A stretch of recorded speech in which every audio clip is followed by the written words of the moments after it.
Well, it's uber rewarding. I mean, it's the most amazing feeling to sit here and see all the creations that your friends have made and see everyone in the whole place flourishing and running around and having a good time, all because we invited some of our buddies to bring their bikes here, and bring some music. It's so over rewarding. It's unbelievable.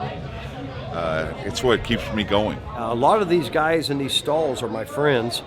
I've been doing this for a while now, so and I've built a lot of bikes, so it's good to be. I call all these people my motorcycle family, So it's just as important for me to come to these events and see my motorcycle family as it is for me to show a bike. Growing up in the 60s and building bikes in the 70s, I always wanted to go back to where it started. The old school choppers. So this is I got another one. I got a 76 that's even a longer front end.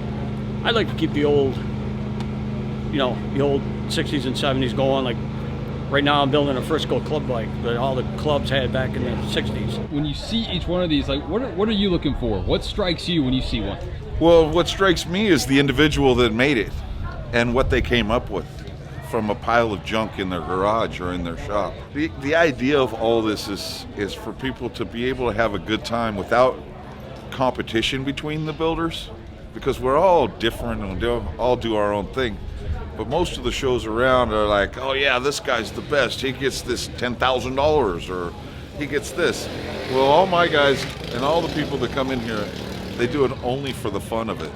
And there's no judgment at the end. There's nothing. It's just have a good time and show each other and teach each other little tricks. All my bikes I build in a race theme.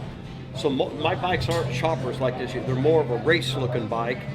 And so that's why I've got stuff on here that would be on a race bike, like the rims and all the fittings. This is all what's on race bikes now. So what's the story behind this thing? It's your bike.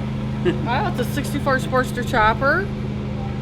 Named after Deep Purple's Yeah, it's Highway Star. It's called Highway Star after Deep Purple. It's transportation art. Yeah, we and most of us guys, now some of these bikes are pretty much show bikes, but for the most of them, just about any one of these bikes can be taken out on that racetrack out there and just go act stupid on it or ride it across country. A lot of us, like, I didn't this year because I got in a very bad accident and I was hurt this last year. But generally, I ride my bike here. Where are you based out of? I'm based out of Florida, Daytona Beach.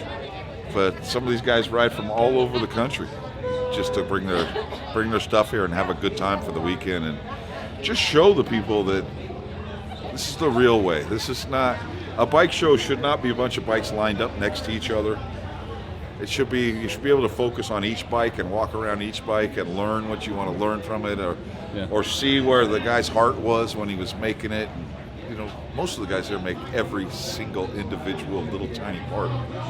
They pretty much buy rubber for the tires and things like that. So it's really fun to see their creation. And the people that come here to visit, they get inspired and go home and play with their stuff or go ride their bikes more or realize that they can relax and have fun with friends for the weekend instead of being the hustle and bustle of our world today.